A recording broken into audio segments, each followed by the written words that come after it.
Hi there again, beautiful people all around the world. I am glad that you are here for this video today. In this video, I am inspired to share my mac and cheese recipe with you. And it's a recipe that I've actually been having for a long time now.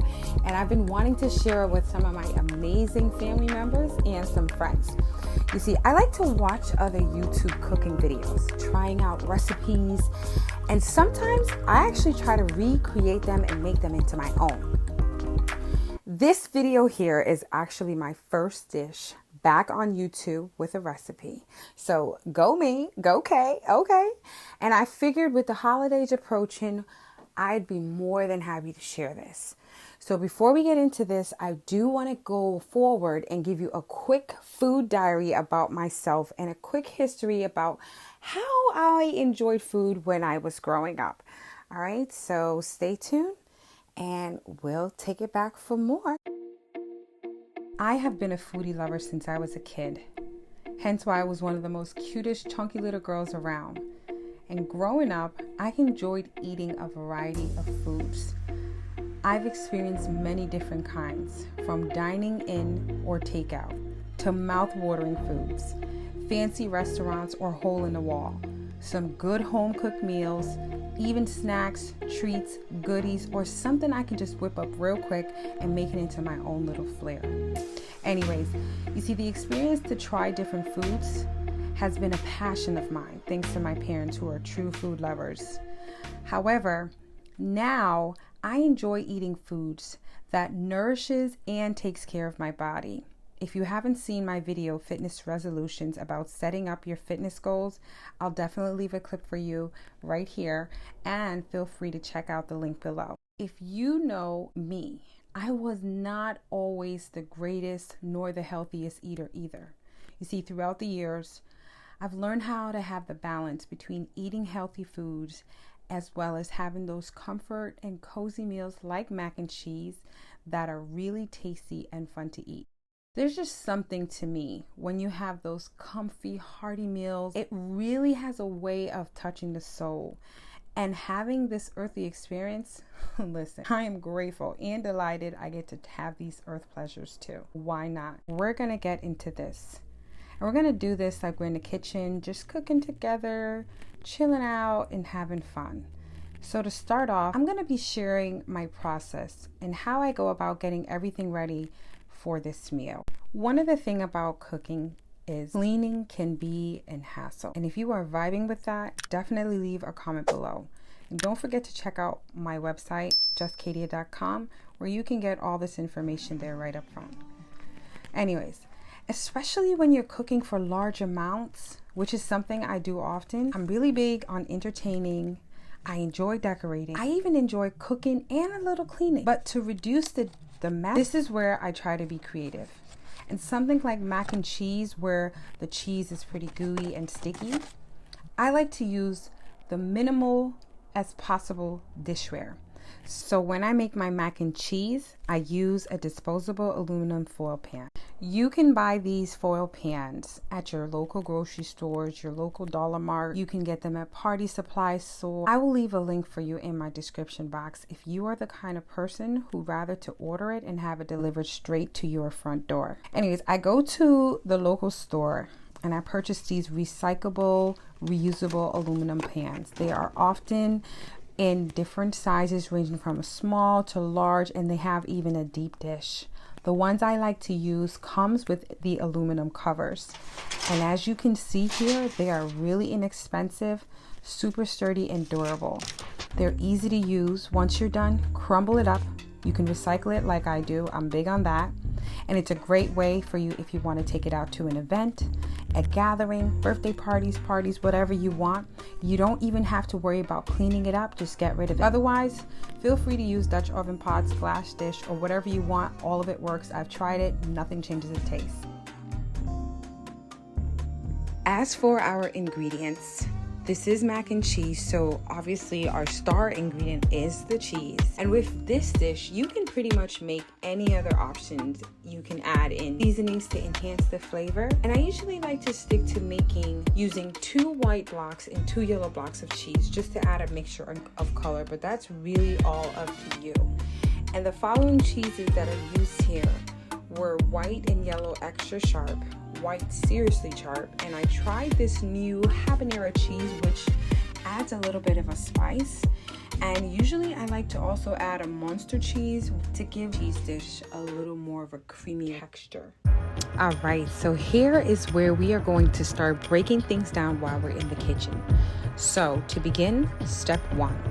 Declutter and getting organized. I like a clean working environment anytime I'm in the kitchen. For me, it just sets up a mood. I feel like I get more space to easily move around and things get going much more quickly. It also has a way of clearing my mind where I feel like I become more creative.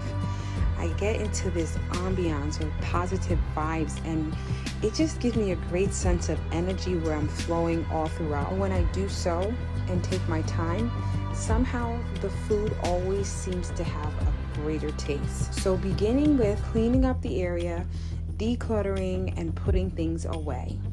Step 2, I just prepare all the dishes, making sure to unpack the dish rack, washing up the dishes, and cleaning out any pans. Step 3, getting out all my ingredients, all the tools, utensils, and servers that I might need. Step 4, washing off the vegetables or any ingredients that needs to be clean. And I like to take out the ingredients, peel off the stickers, and place things in piles categorized by what needs to get done. Step number 5. This is where you can turn up the flavor by adding in some flavor boosters. In our family, we really enjoy having fresh seasonings, vegetables, and herbs in our dishes. This is something optional that you can do. And I like to use a mixture of ground seasonings as well as fresh seasonings.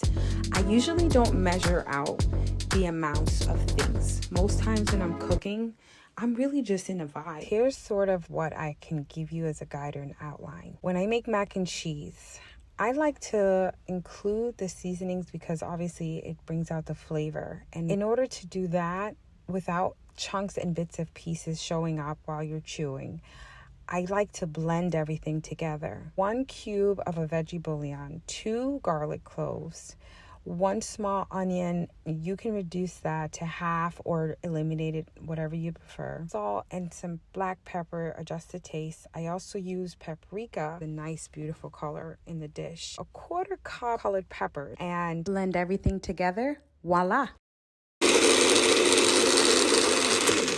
So here's the fun part that we're all waiting for, which is step 6. Let's get cooking. So first, I like to begin with shredding the cheese in this dish. I usually keep my block of cheese in the freezer just shortly before it's time to come out. I go forward with shredding the cheese in this dish, and it just makes it a whole lot easier. Once it's shredded, I just add it to a large bowl, keep it in either a large Ziploc bag or a bowl, and then store it in the fridge until it's time to use. And whenever you're shredding mac and cheese, it's always good if you can get some extra hands because some of these steps are really in-depth. So if you have someone that's there to help you stir the sauce as it gets mixed to roux, it's way much more faster, funner, and it's easier to do. So I begin with setting a pot of water to boil, and that is for a pasta. And with the pasta here, there's no pasta preference. Do whatever you want. Get you a bag of elbows. Sometimes I even use like rigatone. I'd use all kinds of pasta noodles making this dish. Here I'm just using a Trader Joe. They have this cheap bag of mac and cheese noodles for $1. And while that's getting boiled up, it's time to get everything prepared. And here we are going to get the sauce going. And this is known as a roux. And we have equal parts of butter, equal parts of flour. So I have about 2 tablespoons of each here. So once the flour and the butter starts to come together and melt, Here's when I like to add in a little milk at a time. For the milk in this ingredient, here I am using oat milk, and that's because in our home, we prefer drinking plant-based milk over cow's milk or any other milk. And with oat milk, it is a great milk source, which helps to have the dish much smoother, and it gives it a creamier texture. So it is very similar to having like whole milk inside of your mac and cheese, and the consistency still remains just as thick or as thin as you choose. I then turn it down to about a low to medium heat. I then continue stirring just until everything starts to have like this sauce-like consistency. This process requires that you take your time. The roux turns out so much nicer, and it's smooth, and you don't get that like burny taste or texture to it. And this is where the work begins. By mixing everything together to create a smooth consistency just before you add anything else. And this is the early part of the stage that if you take it for granted, it just throws off the entire dish. So please just be patient, take your time, allow the ingredients to do its thing. This is the time where you can begin adding in the seasoning. As the sauce starts to form, I continue mixing with the seasonings until everything blends together. You start to develop a smooth, glossy-like appearance. And in between the cooking at this point, now you can start taking a break and go forward, checking on the pasta. And once the pasta is done, you want to go ahead and drain off all the excess water, set that aside in a pan, and that will be able to start to cool down. And go back and check on your sauce. Don't forget that. And as you notice, when the sauce has developed, I then go ahead and I take a handful of cheese, mix, stirring to melt everything together. When the cheeses begin to melt, now you can go ahead and add a little more at a time. And as it melts, a little more at a time. When you get to about, I want to say about a quarter of left of what you have, you can go ahead and just actually save that for using it as your topping to add when you finish pouring it into your pan. Here is where you can play around with your sauce, and I like to have fun with this. This was something I took a while before I got good at knowing what I was doing. So let me see how I can help you, okay? So if you have your mac and cheese sauce and you like it to be creamy, this is where I've learned for it to get better, for a creamy, smooth, rich texture and having a delicious taste. So by adding the milk to your cheese sauce, a little more on the thinner side, okay? Not too thin though, but just enough.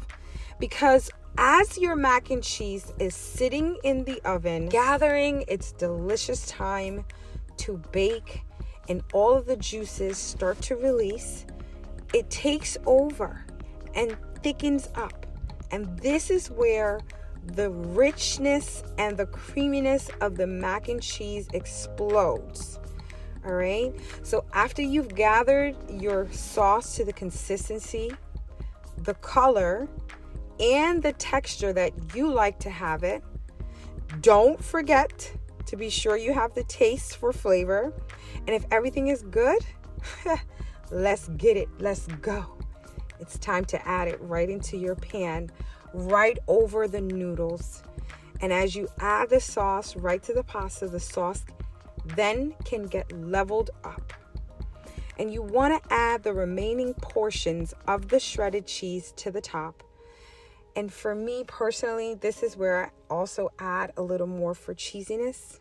And again, this is all up to you. But sometimes I like to add the cube cheese in between the pan. And then once that melts, that then develops more of a creamier, cheesier flavor. So I go ahead, and as I have had, if I didn't tell you, your oven should be set at about 325 to 350 degrees. Preheated. And you cover your foil pan with a foil cover, a foil pan lid, and you want to let that sit in the oven for about 20 to 30 minutes. This process is allowing every single ingredient to melt and come together, you know it's time to turn up the oven and get that up to 375 degrees, keeping an eye on it and just allowing it to get brown. So finally, once the cheese gets brown, now it's time to take out your dish, turn off your oven, set it aside just for a few minutes, let it cool down, and you are ready to eat. Now, most times when I make mac and cheese, this is a dish that I usually like to serve for special occasions.